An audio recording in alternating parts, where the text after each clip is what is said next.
Hi guys, it's Marc Zicree, Mr. Sci-Fi, also known as Marc Zicree of Space Command and many, many other things. And today I'm starting a very long Mr. Sci-Fi where we're going to be covering the history of science fiction. We'll start with books, then we'll do films, and then we'll do the history of science fiction in radio and television. But I wanted to start with books because, of course, that's where it all began. Now, it's interesting because there's some controversy over what could be considered the first science fiction book ever written. There were plenty of fantasies, of course. There were plenty of horror stories and so forth. But generally, scholars believe that the first science fiction novel was this one, Frankenstein by Mary Shelley, and that's of course the wonderful Basil Gogos painting that was done as a cover of Famous Monsters of Filmland magazine, which by the way was edited by Forrest Ackerman, the great Forrest Ackerman, who we'll talk about more shortly.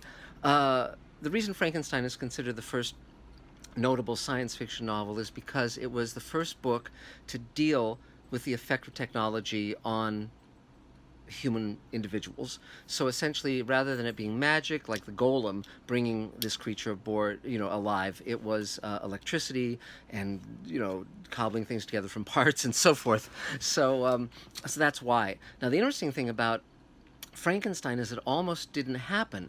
Mary Shelley, who was Mary Wollstonecraft at the time, she was only 18 when she wrote Frankenstein. She went off on a holiday with her lover Percy Bysshe Shelley, whom she ultimately married, and Lord Byron and Polidori, and to Lake Como, where they were expecting to have a wonderful summer and be gadding about.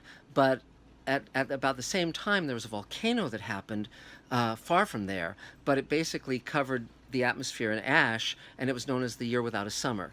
And so instead of it being warm and sunny like they expected, it was cold and rainy and dark and overcast, so they were stuck indoors for most of the time. And to fight boredom, it was proposed, I think Lord Byron proposed, or Shelley did, one of them, that they should all write a ghost story or a tale of the fantastic. And Mary Shelley wrote Frankenstein, and Polidori wrote The Vampire, and the others didn't really get around to doing what they were supposed to do.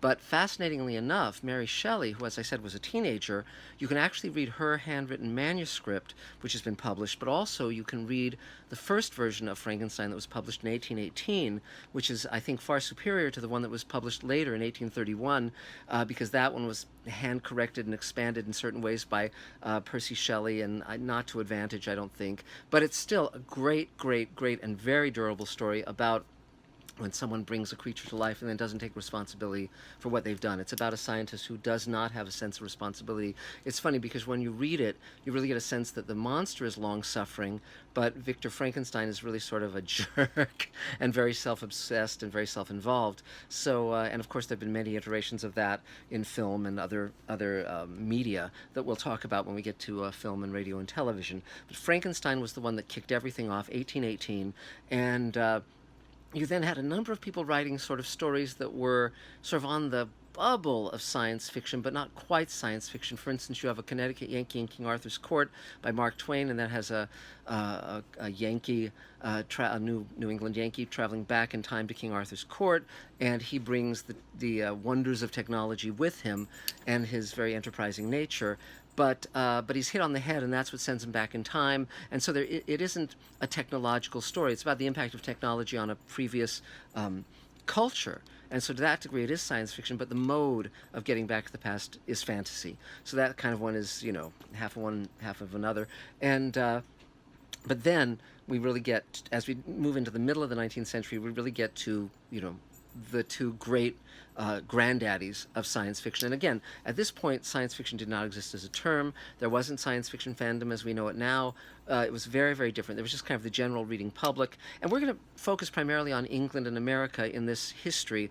But just to let everyone know, there was, as science fiction progressed, there were many great writers from many countries. We is a Russian novel that was written in the 20s. There was a very strong influence on George Orwell, who wrote 1984. But let's just get back to the 1860s. So there was a Frenchman named Jules Verne, and he was very interested in writing about possible future technological advances. And of course, one of his great novels is 20,000 Leagues Under the Sea. This is the first American edition. Pretty cool. Also, the French editions, the French first editions are just stunning, but this is a pretty gorgeous book, too. And by the way, the reason I keep some of my books wrapped in plastic is because we're here in earthquake territory. If they fall off the shelf and they're wrapped in plastic, the spines don't break, whereas if they're not, they do. And so Wells was probably the first great writer of science fiction. He wasn't just solely writing science fiction. He was writing adventure stories, all sorts of stuff. But and later, there was actually a book he wrote that was sort of a dystopic future view of Paris in the year 2000, and that wasn't published. That was, his publisher rejected it. It was one of his early books, if not his first book, and it was only published in recent years. So that's very interesting. You can look up what his career might have been if he'd been allowed to be a darker kind of writer. But he did predict a number of inventions. The 20,000 Leagues Under the Sea predicts the submarine. There was a Journey to the Center of the Earth. There were a number of Rober the Conqueror. There are many, many books that explored possible scientific inventions, but 20,000 Leagues Under the Sea, with its creation of Captain Nemo, one of the great creations in all of science fiction literature, and it's quite a wonderful book. So then the next great science fiction writer was H.G. Wells. And this is his first science fiction novel, the first edition of that, The Time Machine, which is one of my all-time favorite books. Now, Wells and Verne are very, very different writers. I think Wells is the stronger writer of the two. Verne is kind of almost like a travelogue. I mean, they go under the ocean in 20,000 Leagues Under the Sea, or Journey to the Center of the Earth. It's basically, look what we're seeing here, look what we're seeing there, and there's a bit of a plot that stitches it together. But Wells had a much greater imagination and basically created many of the classic science fiction subgenres. For instance, with The Time Machine, he invented traveling through time in a machine. The notion of machine as a fourth, the notion of time as a fourth dimension. The notion that we could travel back and forth in time via a device. And he also wrote First Man on the Moon. Now Verne had also written From the Earth to the Moon, so they were both writing about a first trip to the moon. But Wells also wrote, of course, War of the Worlds, which is the great invasion of Mars story. This is the first edition of War of the Worlds. There we go. You can see the title page there. And later there was an edition. I love to collect different editions of famous books. War of the Worlds. Here's the movie tie-in edition from the 1950s, the great George Pal film that we'll talk about when we talk about movies. And but in a space of just a very few years, 1895, 96, 97, Wells was writing some of the greatest science fiction novels ever written. So he wrote, just in short order, he was a very young man at the time. He wrote The Time Machine, that was his first novel. He wrote War of the Worlds. He wrote First Man on the Moon. He wrote The Invisible Man, about an experiment that goes terribly awry and its effect on everyone around that character. He wrote The Island of Dr. Moreau, which again is another great book. I've got the American first edition in there somewhere, and that's, you know, a very dark story that was made into a great movie in the 30s. And but essentially, War of the Worlds, he's dealing with the notion of a technological, an advanced technology attacking a lesser technology. And the British Empire had done that extensively throughout the world, and he wrote it at the height of the British Empire. But he was saying, what if Martians invaded and we were just toast? That there was no way of winning against them, and only bacteria can save us. And an amazing book. It really holds up. It's phenomenal. I strongly urge you to read it if you haven't ever read it, and read The Time Machine, a great story with and it's been reprinted many times. One interesting fact about the Time Machine is that in order to have it published pretty much simultaneously in America and England, they had to ship a draft long in advance to America to be printed. So the American first edition, which was credited to H.S. Wells, because I assume Wells' signature was so hard to read, that actually is an earlier draft of the book. And sometimes you can find different reprinted editions. For instance, this one here, there it goes. This is, if you ever get this issue that was published decades later, in fact, you'll see that it's a slightly different draft. For the beginning, the ending, very different. Also, there was a wonderful extra chapter that was excised before the book was published, in which Wells's time traveler makes one more journey into the future, and he finds what has happened to humanity long after the Morlocks and the Eloys. So, again, a terrific book. There's audio versions read by many famous actors, including Ben Kingsley and Derek Jacobi. However you read it or listen to it, you're going to be in for a wonderful time. It's a great book. And Island of Dr. Moreau is about a scientist on an island. He's basically been driven out of England for his very, very immoral experiments, and he's basically taking animals and reconstituting them into half animal, half men creatures. And it's dealing with vivisection, it's dealing with a lot of issues of the day. Now we can read it as dealing with genetic manipulation, and it's just a great book. Now, fascinatingly enough, if you read Island of Dr. Moreau and Time Machine and War of the Worlds back to back, you'll be very depressed, because they are very dark visions of humanity. And Wells was very strongly influenced by the science of the day. The great Julian Huxley, who was a relative of Aldous Huxley, who later would write Brave New World. The elder Huxley was H.G. Wells' professor, and so they were dealing with such subjects, cutting edge subjects as evolution, and you can see that in War of the Worlds. You can see that in Island of Dr. Moreau, and also physics, dealing with the time, the fourth dimension, because a few years later, Einstein would come up with his theory of relativity, which would turn everything upside down. But Wells's Time Machine is dealing with similar material before Einstein came up with his theory. So that kind of kicked things off, and science fiction started to really have a following and really have fans, both in England and in America, and so. And even then, it wasn't called science fiction. That term didn't exist. It was called scientific romances. And Wells was writing short stories, many great short stories. Country of the Blind is a great story, many. And then he was also writing mainstream novels. And he was not ultimately viewed as solely a science fiction writer. He became a historian, a commentator. He was on BBC Radio a lot. He lived a very long life. He lived into his 90s and actually survived World War II. So a lot of what he was predicting about warfare and the terrors of warfare came to pass, both in World War I and World War II.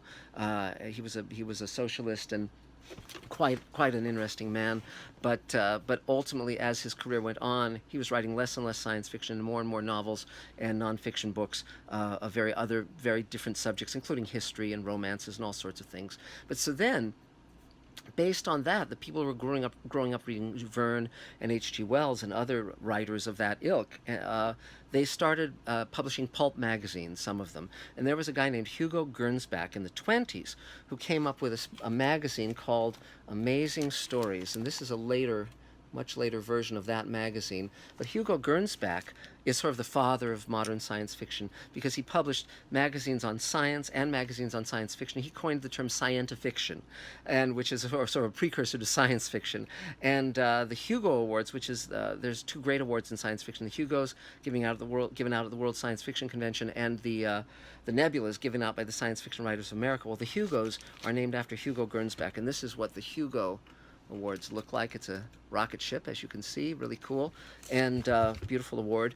And so Hugo Gernsback started publishing amazing stories, and there was a fan club, and there were readers, and it came out monthly, and it started publishing writers who started having fan followings. Writers like Jack Williamson and H.P. Lovecraft was kind of on the bubble. He was writing horror stories, but more and more they started utilizing science fiction to give justification to the stories. Mountains of Madness is a great example of that. And and so they started having these fan clubs, these science fiction fan clubs in New York, in Los Angeles, all over the country. And many of these readers were kids and teenagers, and many of them would grow up to be the great science fiction writers of the 30s and 40s and 50s and onward. And so one of the great science fiction fans was a guy named Forrest Ackerman, and that's him. There he is. He became the editor of Famous Monsters of Filmland magazine and another magazine called Spaceman, which was short-lived. And he was also a science fiction agent and science fiction book editor. I knew him personally. He had a great collection at his house that was open to the public, collection of props and memorabilia. He's a wonderful man and a true inspiration. But as a young man here in Los Angeles, he was friends with, they started the Los Angeles Science Fantasy Association, LOSFAS, and Ray Bradbury and Ray Harryhausen and Forrest Ackerman were all members of that organization. They would meet regularly at Clifton's Cafeteria in downtown LA, and as teenagers they were publishing fanzines. These were mimeographed fan magazines with their opinions and their short stories and all sorts of things. And they were just kids, 19, 20 years old. And Ray Bradbury had moved here with his family when he was 13 in 1933.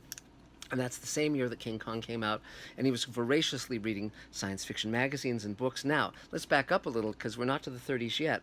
In 1912 was another very propitious year for science fiction, because two writers wrote two books that made a huge impression. The first was a young guy named Edgar Rice Burroughs, and then he wrote A Princess of Mars. This is 1912, and this is the first edition of that book. And Edgar Rice Burroughs, of course, is also known for Tarzan and many other books that he churned out. In fact, the city of Tarzana here in the valley is named after Tarzan, because that was actually a whole area that he owned, Edgar Rice Burroughs, for many years. But that book, Princess of Mars, was made into a movie called John Carter that didn't do well, but it's a fun movie. You can watch it. I think you'll find it entertaining. But Princess of Mars spawned many Mars novels, and Ray Bradbury read those books as a child. The first book he ever wrote was when he was 12. He was given a toy typewriter, and he wrote a sequel to John Carter of Mars, and he would step out onto his lawn in Waukegan, Illinois, before he moved to Los Angeles, and he would put his arms up to the sky and he would say, "Mars, take me home." And so he's very strongly influenced by Edgar Rice Burroughs' adventure stories set on Mars. And they were about a warrior from the Civil War who ended up on Mars, and there were princesses to be saved and strange creatures to fight. And it was wonderfully evocative and imaginative. And it actually took several different books by others, kind of cobbled them together and synthesized what they had done into this wonderful fantasy. But it made Edgar Rice Burroughs' reputation, that and Tarzan, which also came out in 1912. Now, another writer who was already very famous in 1912 came out with one of the other great science fiction books, The Lost World. And again, this is the first edition of The Lost World by Arthur Conan Doyle, and that is his great character, Professor Challenger. He of course, created one other great character, Sherlock Holmes, and he did that in the 1880s, the late 1880s, 1887. But by 1912, he decided there were all these wonderful creatures being unearthed. There were dinosaurs in London and in America, and even at the Crystal Palace exhibition in the 1860s or even 1850s, they exhibited dinosaur skeletons. And so Arthur Conan Doyle was definitely coming up amid that excitement about the new discoveries. And so he had the notion of a lost plateau in which you would find dinosaurs that were still alive in South America. And of course, much of the world had not yet been mapped out. And so the idea of a lost world was very possible and very thrilling. Now, later that was made into a wonderful silent film starring Wallace Beery as Professor Challenger. And this is actually the photoplay edition, and this is the frontispiece from when the movie came out in the 1920s, and those are two stop-motion dinosaurs that were animated by the great Willis O'Brien, who later went on to do King Kong, which was such a huge inspiration to Ray Bradbury and Ray Harryhausen when they were teenagers. But that's a great photoplay edition, and again, The Lost World is one of my favorite books, and I can't recommend it too highly. There's audiobook versions of that as well. There's a great BBC adaptation of it that you can find, I'm sure, online, and I can't, it's just a wonderful imaginative story, and gets your imagination really going about dinosaurs in the modern day and what would happen if they were alive. And nowadays we talk about bringing them back, and Lost World, the Jurassic Park by Michael Crichton hypothesizes that notion, which is very, very appealing. And Robert Bakker has been talking about bringing dinosaurs back, reverse engineering a chicken into a dinosaur. And I was saying, well, why not reverse engineer an ostrich, which would look much cooler as a dinosaur? No one wants a chicken dinosaur, a chickenosaurus. And I actually emailed him, and he said, well, ostriches are a little harder to handle than chickens, which is, well, okay, that's valid. So Amazing Stories comes out on the heels of all of this. And often Amazing Stories is republishing stories by H.G. Wells and Arthur Conan Doyle and so forth, Edgar Rice Burroughs, but they're also publishing new fiction, and so Amazing Stories pops up, and you start getting other magazines. There's a bunch of these pulp magazines because they're cheap. You can read them. And as we move into the 30s, you've got science fiction fandom starting up. And you also have comic books. And in 1938, Superman comes out. Now, that's very interesting because comics started utilizing the tropes of science fiction. So Superman wasn't made Superman by magic. He was from an alien planet that had heavier gravity and a red sun, and this is some of the mythology that got sculpted over the decades. But he was basically Superman because he came from an alien planet. He was an alien who came in a rocket ship, and so again, the tropes of science fiction were being used very effectively in comic books, and this would continue through the 40s and 50s and to the present day. So, and many other magazines started popping up. Among them, a magazine that started coming out in the 30s called Astounding Science Fiction. This is the issue that deals with Destination Moon, which we'll talk about in the movie section of our story. And but it was very influential. John W. Campbell was the editor. He also wrote Who Goes There, which was made into 2 versions of The Thing, now I guess 3 versions of The Thing.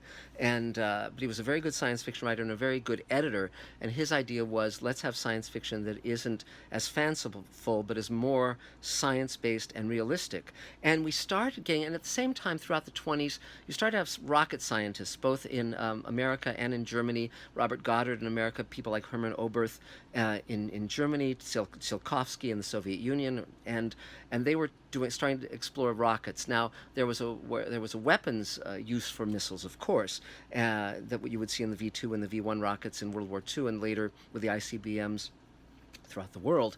But these guys who were launching these rockets, their eyes were on space. Their idea was to create rockets that could take us to the moon and the other planets and ultimately other solar systems. And the science fiction writers were also, in some cases, they were scientists themselves. They were all interested in science, and they were reading the science, and their stories were being informed by that. And so as we moved into the 30s and 40s and 50s, you started to get writers who were essentially proselytizing for the notion of sending a man to the moon, sending people to Mars and outward. And it was this, and many of them had come, for instance, Ray Bradbury, who was one of the great publicizers of that notion.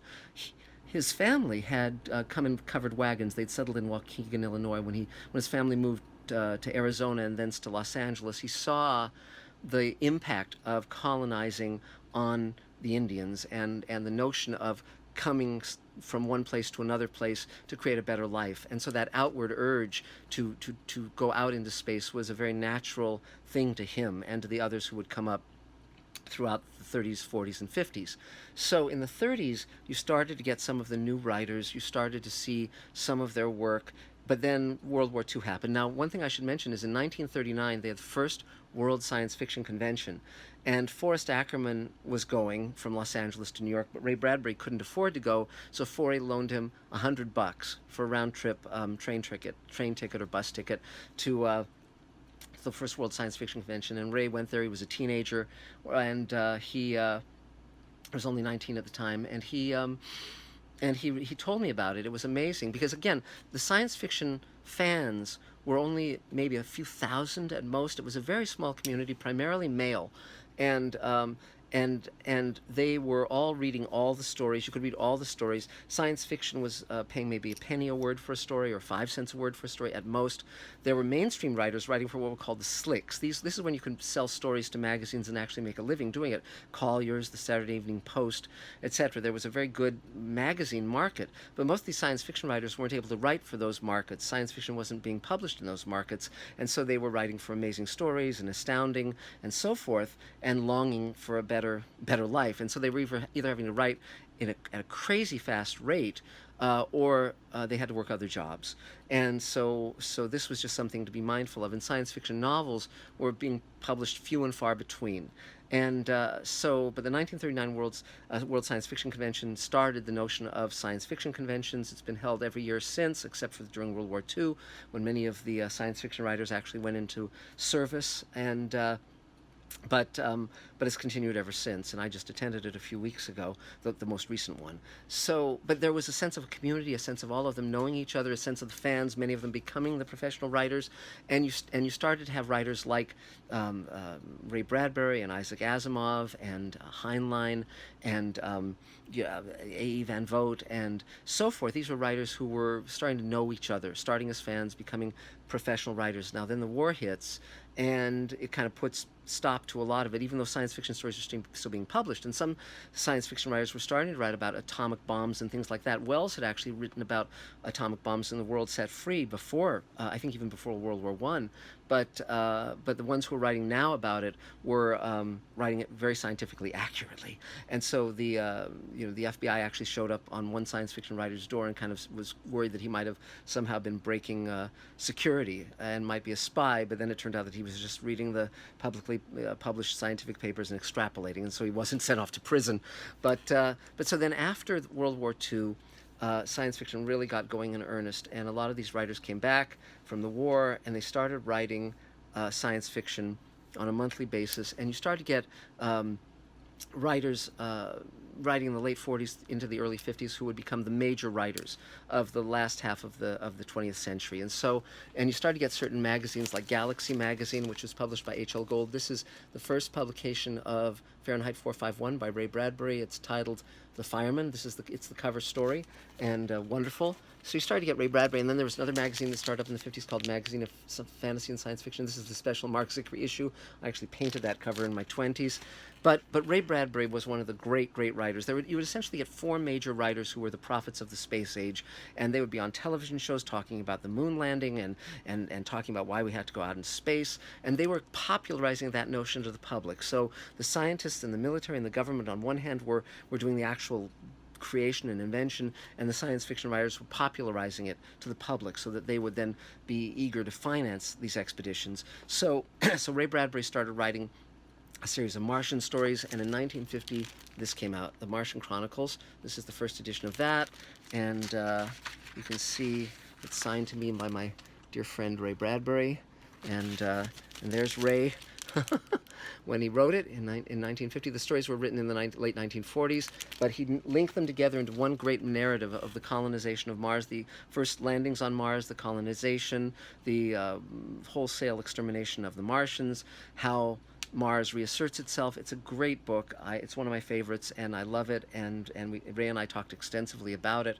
I was actually going to do a miniseries called Lost Mars that was based on the 22 Mars stories that aren't in the Martian Chronicles, and and I've talked about that on Mr. Sci-Fi on other videos. But Ray was a dear man and a brilliant writer. And so Ray started writing. Now, but there was the issue of how do you make a living as a science fiction writer, and this was a great challenge. Now also, although I said that science fiction was primarily male dominated, there were science fiction writers who were writing who were women, and often they would write under pseudonyms where it would sound like they were men. So for instance, C.L. Moore was one of those. Andre Norton was another. You also had Lee Brackett, who was Ray's great mentor and teacher. He also knew C.L. Moore and her husband Henry Kuttner, and these were wonderful writers as well, and they were publishing quite often. So you could either, as I said, be writing story after story after story, not crazily fast. L. Ron Hubbard was doing that before he came up with Scientology and Dianetics, and if you were publishing novels, you might get $1,000 for a novel. Gnome Press started up in the 50s to publish science fiction books. Shasta was another publisher. And again, these were selling only a few thousand copies. A print run might be 3,000 copies if you were lucky. And and again, it was a small group of writers, small group of readers. And that's why the science fiction conventions, the professionals would go there and they would know the fans and they would interact. And that's a tradition that stayed till this day. And you also had fans writing their own what are called fanzines, and those would have fan fiction and all sorts of stuff, and those again continue to the day and have become fan films. So it's very interesting, the history and the evolution of science fiction. But but so there were several strategies as to how to make a living as a science fiction writer at this point in the 50s into the 60s. And Ray Bradbury got an agent named Don Congdon. Forrest Ackerman had been his agent initially, but Forey was mainly working in the genre. He was a fan, and Ray had his eye on a larger goal. So he got an agent named Don Congdon, who had been a book editor in New York, and Congdon knew everybody. And his idea was to punch Ray through to the slicks, to mainstream publishing, to really having some fame and make a good living salary, because an agent gets 10% of what the writer earns, and so he obviously you'd have to earn a lot of money for the agent to make a living. So now Martian Chronicles, which Ray had written in 1950, as I said, he'd run into a famous book critic, Christopher Isherwood, who had written Berlin Stories, which was made into Cabaret, and he ran into him at a bookstore and quickly bought a copy of his own book, The Martian Chronicles, and jammed it into Christopher Isherwood's hands, and said, if you love these stories half as much as I love your writing, that'd be great. And Isherwood read it, and he thought Ray was really an astonishing writer, and he wrote this glowing review, and that really was the first thing that put Ray on the map. But then, as the 50s were continuing, you started to get, and this actually started in the late 40s, but it became much more full-blown in the 50s, which was the blacklist, the anti-communist witch hunts, and McCarthyism and all of that, and basically a chilling of the creative spirit. And this was most strongly felt in TV and film, but also was felt in the general public. And so Ray at that point was a liberal and very appalled by anything that would curtail writers or the written word, because the written word had been so meaningful to him as a child. He would go from library to library as his family traveled, the Carnegie libraries, and he would read voraciously. And then when he got to LA, he just read through the entire library here, because he didn't go to college. That was his education. And so he started writing some stories about people. He wrote a story called The Pedestrian. He wrote a variety of stories that were about the little guy getting squeezed. Now, at the same time, George Orwell was writing 1984, which was a seminal work, but very dark, and that came out in 1948. Originally, it was titled 1948, but then they switched to 1984. But it was a lot about communist Russia put into the future vision of a future version of England, and it was highly influenced by We, that Russian novel that had come out in the 20s. But Ray wanted to write something that was optimistic, that was hopeful. Ray was a very hopeful spirit. He was not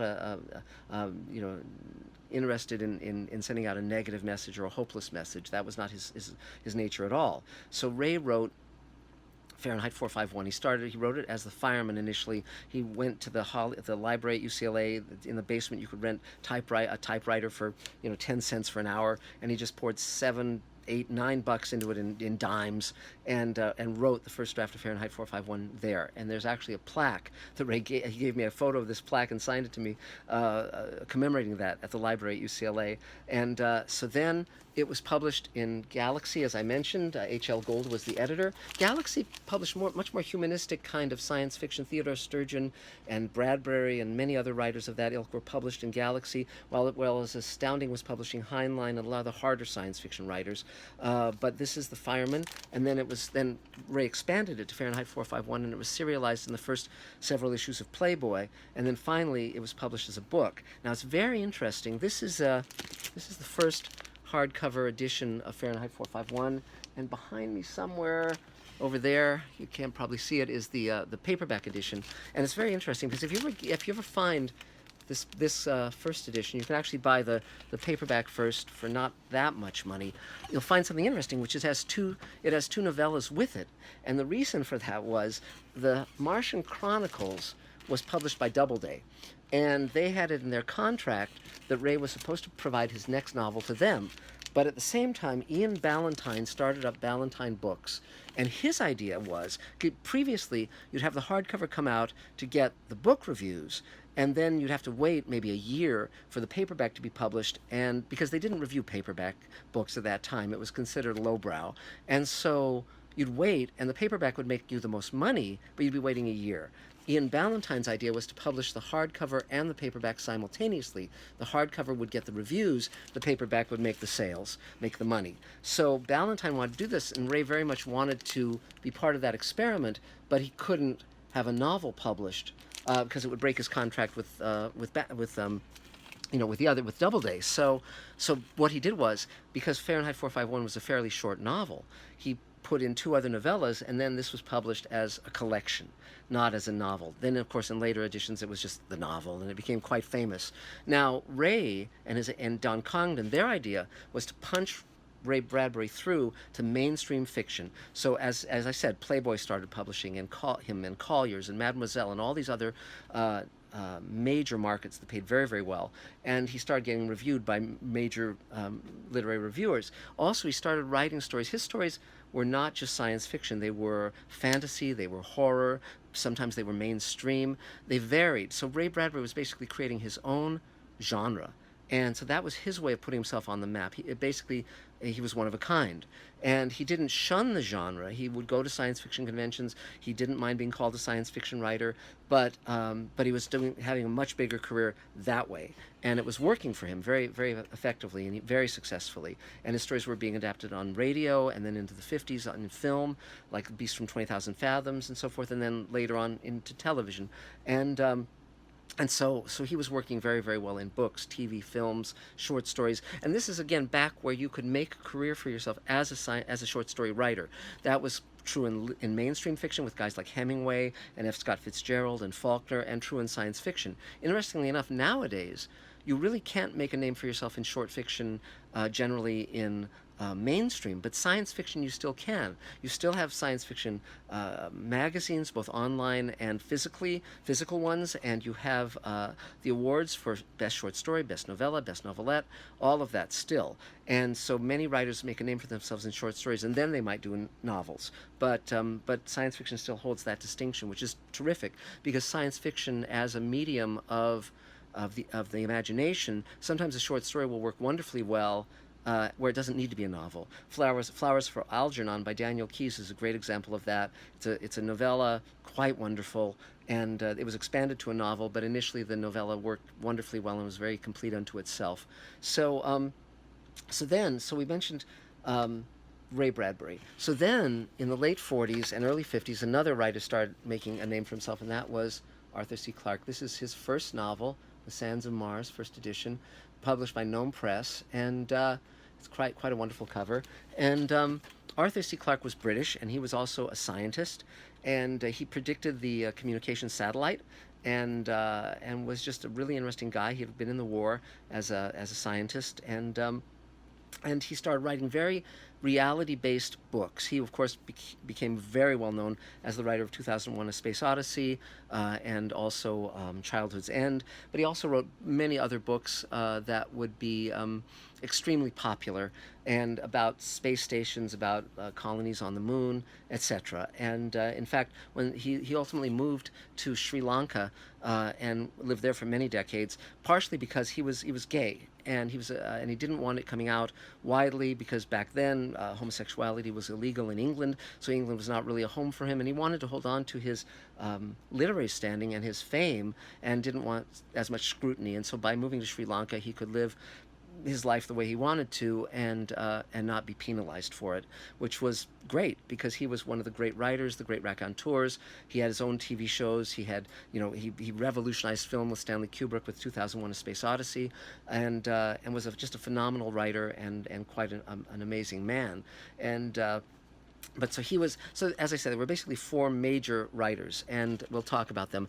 One of the other 4 was Isaac Asimov. This is the first edition of The Naked Sun, and that's what Asimov looked like. There we are.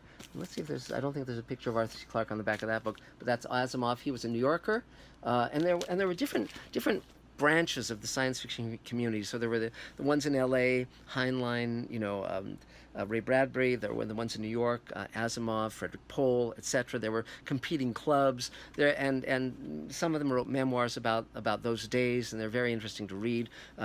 Damon Knight was a critic, and so forth. So you had science fiction criticism also starting in the 50s, and then the 4th writer we'll get to in a moment. That's Heinlein. But before we get to Heinlein, I want to mention that in terms of making a living doing science fiction, many science fiction writers worked day jobs. They were teachers, insurance salesmen. Now, I never knew that when I was a kid. I was reading these wonderful books by people like Clifford Simak, etc., never dreaming that they were working day jobs, that they couldn't make a living from science fiction. These were gods to me, because I grew up reading the science fiction that had been published in the 50s and 60s. And so it was quite a revelation. But there were, so in the 50s, you started to get major science fiction writers, and their books were being published more widely. And it was still a small community of thousands, and so some writers would write within the genre and have their novels published in the genre, and they weren't making really a lot of money if they were writing solely as science fiction writers like Ted Sturgeon. They were living fairly inexpensively. They were treated as gods at the science fiction conventions, but then they would go off into the larger world and no one would know who they were, and they would live in little apartments and scrape by as best they could. But others would find other ways of making a living. Now, Heinlein managed to punch through and be a successful writer, publishing in major magazines, writing about the future, and so he was kind of starting to edge to be a bigger, more successful writer. We'll talk about how he did that. But then there were other writers who, although they wrote science fiction, chose not to be branded as science fiction writers, and key among these was Kurt Vonnegut. Now, this is Kurt Vonnegut's first novel, Player Piano. It's a science fiction novel based on his experience working for General Electric. Came out in the 1950s, and it was published as sort of copyright 1952. And it was published by Scribner's, a mainstream publisher, and it was sort of published as, it wasn't hiding itself science fiction, but it was kind of mainstream science fiction. And but, interestingly enough, when it was published in paperback, which is where the readers would find it, and it would be more widely, sent out around the world, disseminated. They changed the title and gave it a science fiction title and a science fiction cover. This is the same book. This is the first edition of the paperback, and as you'll notice, it's called Utopia 14. And that's totally a science fiction book. And it says, "Man's Revolt Against a Glittering Mechanized Tomorrow." And then little teeny print, it says, "Published as Player Piano by Charles Scribner's Sons." And so that's, there it is. And these are all collector's editions, of course, but it's very, very fun. But Vonnegut wrote science fiction. He was published in science fiction magazines, but he was determined to break through. And so a number of his books are actually science fiction. And but as he moved through, he started teaching at Iowa and, the University of Iowa, and he didn't want to be known as a science fiction writer. Interestingly enough, he initially, in his early days, he hung out with a lot of those writers. And so Theodore Sturgeon, who was another great writer and stayed very much within the genre, Ted Sturgeon, and he was one of my mentors. Ted was a mentor of mine when I was a teenager, and my photo of him graces two of his books. He was phenomenal writer. Well, but I think Vonnegut thought of the way he was living and churning out these short stories that were appearing in science fiction magazines, and some science fiction writers were also writing under pseudonyms, like skin magazines, like men's magazines, sort of cheap knockoffs of Playboy that were coming out, that would have like stories to fill out the pictures, basically, and so Theodore Sturgeon. Vonnegut clearly thought that was a funny name because he created his character named Kilgore Trout after Theodore Sturgeon. And Kilgore Trout, of course, is his long-suffering science fiction writer who's living this life of poverty and writing these strange science fiction stories. And Kilgore Trout is sort of half Vonnegut and half Theodore Sturgeon. But Vonnegut was writing science fiction. A lot of his short stories are science fiction, and a lot of his novels are science fiction, but he worked very hard to not be ghettoized, and he succeeded. And so he wrote, but initially his books were being published as science fiction. He wrote The Sirens of Titan. I've got the first edition of that somewhere in here, and it was published in paperback as the first edition. And then he wrote Cat's Cradle. This is first edition of Cat's Cradle, and that's what Vonnegut looked like before he looked like Mark Twain, before the long hair and the mustache that make what he's known for. But that's what he looked like in the early days. But Cat's Cradle is very much a novel about the end of the world, and Breakfast and Slaughterhouse-Five, which is his great breakthrough novel, is about someone who travels in time. And Sirens of Titan is about another time traveler, and it takes place on other worlds and on Earth, as does Slaughterhouse-Five. Another book he wrote that was science fiction was Timequake and Galapagos and so forth. So about half of his output, one way or another, was science fiction, but he isn't viewed as a science fiction writer, and he wasn't packaged that way. So it's very interesting how that worked. And but it was very conscious on the part of the writers and their publishers whether they would be ghettoized, quote unquote, in science fiction or not. And then every now and then you'd have major writers who were not thought of as science fiction writers at all, writing science fiction, clearly writing science fiction, like Margaret Atwood with *Handmaid's Tale*, or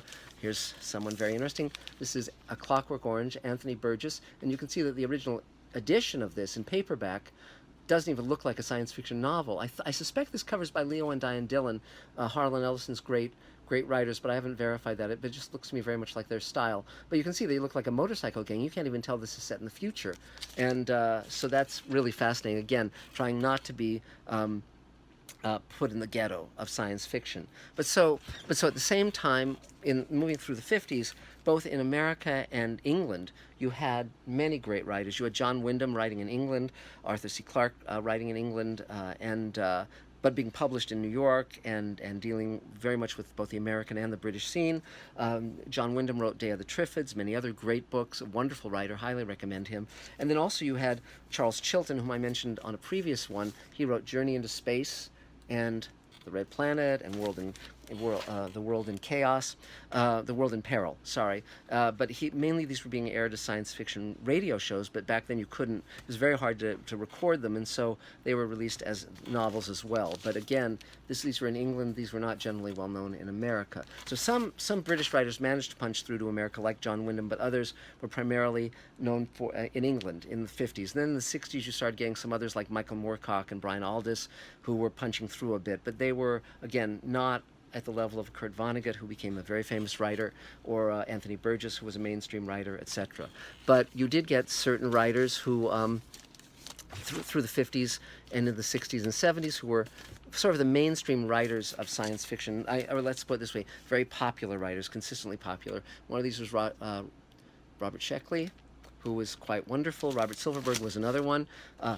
Robert Sheckley wrote kind of these ironic, funny stories. I like his short stories better than his novels, but I highly recommend him. There's also A.E. Van Vogt. That's Slan, which is a great paperback cover. This was actually an autographed copy that I had signed by A.E. Van Vogt, and then one of my puppies ate it. So I actually got another signed copy of that same book. And then, of course, we have the great Philip K. Dick. And Philip K. Dick, who's known for *The Man in the High Castle*, which won the Hugo, wonderful book that's been made into a wonderful TV series. He was writing through the 1950s. He was writing books like *The Variable Man*, which has a great Ed M. Schwiller cover. So by the way, you started getting some wonderful artists as well. Ed M. Schwiller and Richard Powers and Kelly Freas and on. John Schoner. Many of them were writing, the illustrators were doing book covers and also illustrating magazine covers and interior illustrations. So you get all of these wonderful artists, Wally Wood's another one, doing great work throughout. And Wally Wood actually went between book covers and magazine illustration and comic book illustration with EC Comics, Weird Science, and so forth. But here's another Philip. Now Philip K. Dick, of course, also wrote Do Androids Dream of Electric Sheep, which was made into Blade Runner. So that's one of my favorite movies. We'll get to that when we talk about movies. But Philip K. Dick was incredibly prolific, and part of this was thanks to amphetamines. But one year he wrote 12 novels in 1 year, and also wrote short stories in that year as well. And in fact, he was writing so fast that sometimes he wouldn't remember at the end of a novel what he had set up at the beginning. So the Zap Gun is one of those. And there's extremely variable quality in his work, but his best work is phenomenal. Books like as I said, Do Androids Dream of Electric Sheep, and on and on. I mean, you can look up his books, and he's just an amazing writer. Dr. Blood Money is really good. He's interesting even when he's not at his strongest, and always a very interesting writer. The Simulacra is another one. Many of his books have been made into movies and his short stories. Total Recall, which was based on We Can Remember It For You Wholesale, and also Paycheck, and Rod Serling wanted to adapt Imposter, which is a great story by Philip K. Dick, but it was the rights were wrapped up at the time, so that wasn't made into Twilight Zone episode. episode, sadly. But Philip K. Dick was another one of these writers who had to keep writing at a furious pace. He had wanted to be a mainstream writer, and he'd actually written several novels that were mainstream, but they were all rejected. Later, they would be published, most of them posthumously. But he went into science fiction because that's where he could sell. And actually, I prefer his science fiction writing because he had kind of this strange mind and this very strange view of reality being very permeable. And the three Stigmata of Palmer Eldritch is another one of his novels that's very creepy and interesting. And then as the drug culture, as you got into the 60s, then the drug culture entered into things, and you started to get hallucinogens and LSD, and some of the science fiction writers started taking drugs. There was one science fiction convention when most of the writers were on LSD at the time in the late 60s, and so that started entering into their work. And you start to get a divide in the 60s of writers who are right-wing and writers who were left-wing. Now, growing up, I was reading all of these writers with no idea of what their politics were, but there was during the Vietnam War, there was an issue, I think it was of maybe Worlds of If, where there was a 2-page ad of we support the Vietnam War on one side and we oppose the Vietnam War on the other, and there were all the science fiction writers on either side of the debate. And of course, Harlan Ellison and Theodore Sturgeon and those writers were on the left, and Heinlein and Poul Anderson and those writers, mainly the hard science fiction writers, were on the right. And it was very interesting to see, having grown up with all these writers, whose politics were where.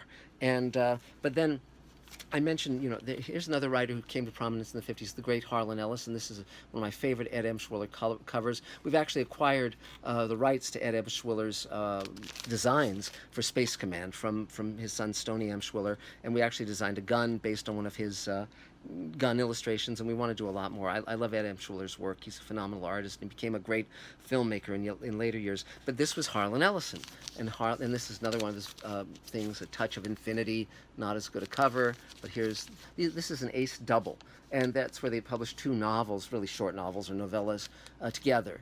And but Harlan Ellison was a writer who came to prominence in the 50s and rose to great fame in the 60s and 70s.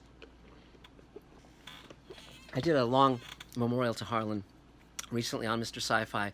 He was a huge influence on my life and on my work. I mean, all these writers we're talking about were big, big influences on me. And and the fascinating thing was they were, again, very collegiate in their attitudes. Most of them you could meet at science fiction conventions. They would hang out with you. They would, you could take them to a drink. They weren't snobbish at all. They weren't standoffish. It wasn't like Hollywood, where if you try to approach someone whose work you admire, you'll be tased. These were people who were part of the community, and they appreciated it. And there was a great communication between them and their fans. One that I've continued the tradition of, because I view myself as very much like my fans. And so Harlan was really, like an exploding cigar or like a firework. He was very temperamental, very brilliant, very driven, and he wanted to win. He was very competitive. And Harlan and Robert Silverberg were pals in New York, and they both broke into the magazine market at the same time. And Harlan, of course, and Silverberg were writing science fiction, and Harlan was writing stories about the New York gangs, because he'd run with a New York gang for research at one point and wrote about that. But mainly his head was in the genre, in the science fiction genre, which he loved, from when he broke in his 20s to when he was in his 80s and passed away sadly a few weeks ago. But he would make a huge mark on the 60s, and we'll get to him in a moment. But let's continue talking about the 1950s, because again, this was a seminal era for science fiction, because after World War II and the atom bomb, you started to get this interesting mixture of scientists being held on high and seeing them as the hope for the future, but also the notion of humanity being wiped out by the nuclear bombs. And so we were all under the cloud of that through the 50s into the 60s, and so you started getting dystopic fiction. Most science fiction writers would take a crack at an after the bomb story, and it became a subgenre of science fiction. So you have Lee Brackett writing The Long Tomorrow. You have A Canticle for Leibowitz by Walter M. Miller, which is another great book. And a lot of these writers had been in World War II, and they were kind of processing that experience with after the bomb stories. Very interesting stuff, and also their experience in World War II in the Army Air Corps, etc. That was also filtering into sort of the space-going science fiction they were writing. So a lot of those crews were like World War II crews on destroyers or bombers transplanted to space. And so you would read some of these books, and you'd get a strong feeling of that. And I mentioned Robert Heinlein, so let's talk about Heinlein. Heinlein broke into science fiction in 1939. He was he was basically, he wanted to be in the war. He'd come up in the military, the Naval Academy, but he was sidelined by a breathing ailment, and thus couldn't take part. So he became a writer. Writing was his career to make money so that he could survive. But he had a natural knack for it. He was a great science fiction writer, and he could write science fiction that felt very, very real. And he had a scientific mind, and he started writing books. I'll show you some of his early books. These are just terrific. This was an anthology he edited called Tomorrow the Stars. And I love these book covers. And here's The Man Who Sold the Moon, a collection of his short stories. Another great cover. You can see the dame and the guy and the rocket ship and the moon. Cool. And Universe, which he later expanded into a novel called Orphans of the Sky, two-headed mutant.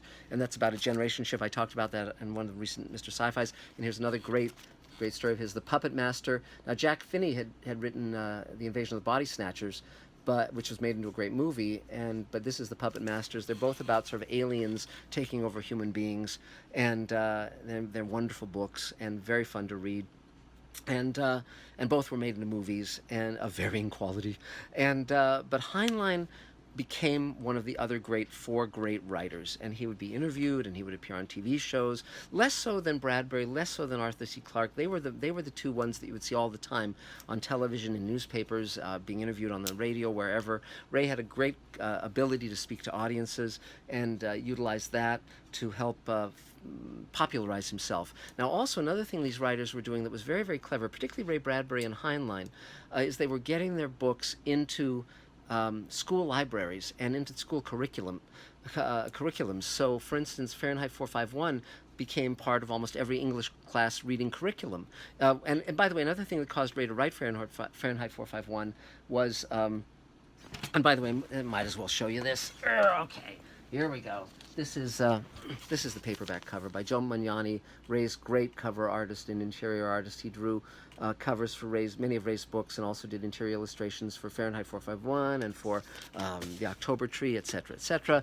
But Ray was also alarmed not just by blacklisting in America, but by the book burning that the Nazis did. And in fact, at various points, Fahreinheit 451 has been banned, ironically. But Ray and Heinlein got their books. Their publishers also worked to get their books into the school libraries, into the curriculum, particularly Ray with Fahreinheit 451, but also Heinlein was doing something very, very interesting because he was writing short stories and novels aimed at the adult audience, but also something that was emerging in the late 40s and throughout the 50s were books that were called juvenile fiction. Now, these were books, they were juvenile fiction books like nurse books and things like that, and the Bobbsey twins aimed at girls. And there'd also been a tradition of this from the 19th into the 20th century, but it really kicked in the late 40s and early 50s. So sometimes they would be TV tie-ins. Like, for instance, this is a Tom Corbett book written by Kerry Rockwell, and with Willy Ley, the famous rocket scientist, as an advisor. But this was, Stand By for Mars, a Tom Corbett book, and there were a series of these. And some science fiction writers who were writing adult fiction were writing juvenile fiction under pseudonyms. So, for instance, you might get Lucky Star and the Moons of Jupiter, which is part of the series. And this was published ostensibly by Paul French. I love the dog in the spacesuit there.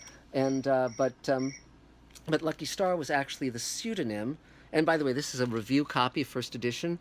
But you can see it's Doubleday and Company Incorporated. Please observe publication date and send 2 clippings of any notice of this book to Publicity Department, Doubleday and Company Incorporated, 575 Madison Avenue, New York, 22, New York. And then with the phone number Murray Hill 85300. And so it's fun because this is actually a review copy that was sent out to the book reviewers.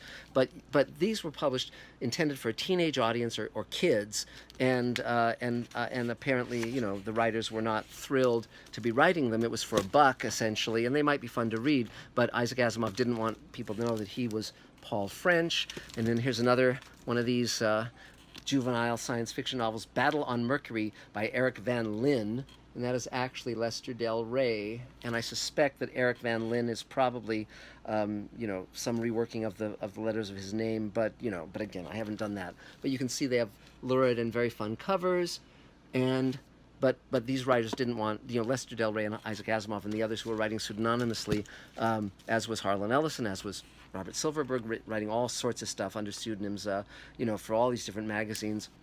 They didn't want it known that they were slumming in juveniles, with one exception, which was in 1948. Robert Heinlein wrote Rocket Ship Galileo, and you can see it's his name on the book, Robert A. Heinlein. And by the way, it's Robert Anson Heinlein, and there's a character named Anson Kemmer, who's the hero's father in Space Command, and I've named him after Heinlein. But Heinlein would write an adult science fiction novel pretty much once a year, and a juvenile once a year through the 50s. And so while he was writing adult books, he was also writing juveniles, and they're wonderful. And you can see some of them behind me. There's Starman Jones and Red Planet, and behind me on this side is Half Spacesuit Will Travel and Citizen of the Galaxy and Space Cadet, Farmer in the Sky. These books, these juvenile books, were in libraries, elementary school libraries and high school libraries. Now I love, by the way, now sadly a lot of these books have been decommissioned and they're no longer in libraries, so when I go on eBay, I love, this is a first edition of Space Cadet, another Robert Heinlein book, and interestingly enough, and so I love these books because you can see when they were checked out. Library books have a history. I love when people write their names in their books, this was given as a gift to somebody in 1922 or whatever, so you can see that people check this out in, years gone by, and who they were and what their names were. It's just really fun. And these covers are wonderful, and they also have interior illustrations often, which are equally, fun, and so they really sum it up. And Heinlein was putting a lot of his heart and soul into these books. He wasn't slumming. He wasn't speaking down to his audience. They're wonderful to read. They really hold up. I love Half Spacesuit Will Travel. It's a great book, a great cover by Ed M. Schwiller again. And interestingly enough, Space Cadet, there was another writer of juvenile fiction who essentially came up with the idea for Tom Corbett's Space Cadet, but then to kind of get a little bigger visibility on it, they acquired Space Cadet from Heinlein, so because he had just come out with Destination Moon, which was a big A-list feature, and on the heels of that, they thought, well, we can acquire this book, Tom Corbett's Space Cadet, call our show, or it's basically Space Cadet. It doesn't have Tom Corbett in it, but we can take this title, call our show Tom Corbett's Space Cadet, and we can have Heinlein's fame kind of be attached to our project. Ironically, Space Cadet started as just a name he came up with as a, non-pejorative term, but then throughout the 50s it started to become, someone would be called a space cadet who was kind of out to lunch, and Heinlein actually in Half Spacesuit Will Travel, which was written later in the 50s, actually has this kind of bully idiot guy taunting our hero, our teenage hero, by calling him a space cadet, and then of course our hero becomes a hero in space, and so it's very, very fun in that way. But Heinlein was a very right-wing writer, and he basically pulls his politics back a bit in the juveniles and writes them a little more front and center in his adult novels. So I actually prefer his juveniles for the most part. They're fun. They're imaginative. Tunnel in the Sky, The Star Beast. You can buy them on eBay or Amazon. They're still in print, and they're just great fun to read for the most part. I recommend them. But here's something interesting that happened. So Heinlein's writing about one of these a year, and it's going along fine, and they all have teenage main characters, and they're all about various adventures in space and so forth, and wonderful illustrations, and they're selling very well. And he's also writing his adult fiction, The Puppet Masters, and on and on. And then he came up with one called Starship Troopers, and his publisher had serious concerns because this has our teenage hero killing people. And they rejected it. And Heinlein was very miffed. He basically was working on two juveniles that he intended to publish as juvenile books. And the first was Starship Troopers, and the second was called Podkane of Mars. Those were going to be his, two more of his juveniles, but because Starship Troopers was rejected, he said, no, I'm done with that. So he published Starship Troopers as an adult novel. And this came out in, this is the first edition of this.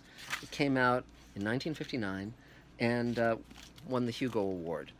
Won the top award in science fiction. So that rejection proved to be a wonderful thing for Heinlein. And again, this is a deactivated library edition, so you can see, who checked it out and when. And so, for instance, Mike Zambito checked it out in the 60s, in 1961, as did John Brooks, and Joe Powderly, and in 1962, Jim O'Donnell checked it out, on and on. But again, a well-loved and a well-used book, and again, an evocative. The book covers.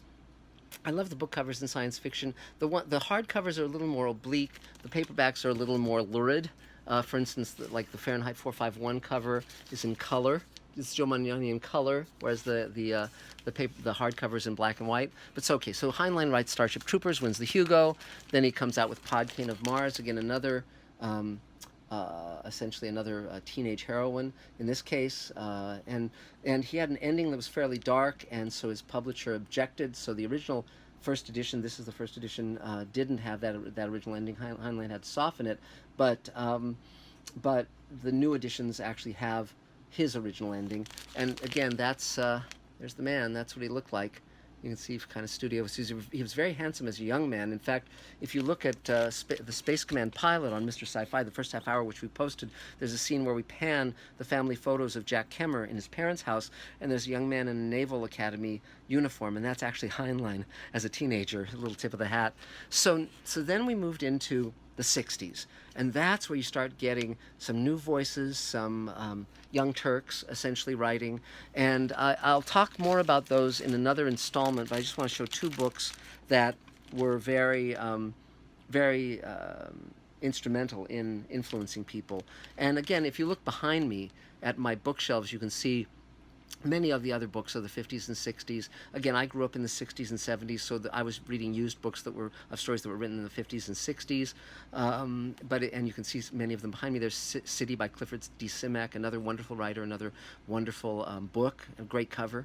But you can just see what was activating my imagination. And as we moved through from the 50s into the 60s and on, science fiction started becoming mainstream. Science fiction books, science fiction writers, science fiction movies and TV shows. In the 50s, we had science fiction television shows. I'll talk about those in the TV section of this history of science fiction. But I want to show one book that we'll be talking about more in the next installment of Mr. Sci-Fi's History of Science Fiction. This is Dangerous Visions. It is an anthology by Harlan Ellison, and it won the Hugo, and it was enormously influential. And then and that's of course the first edition. And here is Logan's Run by William F. Nolan and George Clayton Johnson. I'll talk about that in more detail in the next installment as well. But this was published by a non-science fiction publisher, and it was written to sell to the movies. So it had a very direct goal, and it succeeded in that goal. And we'll talk about the writers who came up with these kind of books, and Dangerous Visions, which changed science fiction forever. And so that's it for now. There's much more to come, and I'm glad to have you along on this journey, Mr. Sci-Fi's History of Science Fiction. If you haven't subscribed to Mr. Sci-Fi, I strongly recommend that you do.